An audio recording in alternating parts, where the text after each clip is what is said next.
ધુરંધર મૂવીમાં અક્ષય ખન્નાની એન્ટ્રીના તો તમે બધા ફેન બની ગયા, પણ શું તમને ખબર છે આ એક્ટર છે ને એને વાળ ખરવાની સમસ્યાને લીધેથી એના 19 વર્ષેથી જ કોન્ફિડન્સ ગુમાવી બેઠેલો અને એક સમયે એ એક્ટિંગ કરતાં પણ ગભરાતો હતો. વાળ ખરવાની આ ક્રિયાને અમારી ભાષામાં મેલ પેટર્ન બાલ્ડનેસ અથવા તો એન્ડ્રોજેનિક એલોપેશિયા કહેવામાં આવે છે, જેના 1 થી 7 પ્રકાર હોય છે.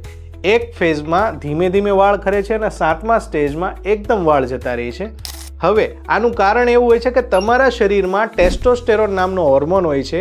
કોઈ કારણોસર, પછી એ કારણ વારસાગત હોય, કસરતના કારણે, હેવી એક્સરસાઇઝના કારણે હોય અથવા તો અપૂરતી ઊંઘ કે સ્ટ્રેસના કારણે હોય, આ ટેસ્ટોસ્ટેરોન હોર્મોન DHTમાં ફેરવાય છે, જેના કારણે વાળના મૂળિયા સંકોચાઈ જાય છે.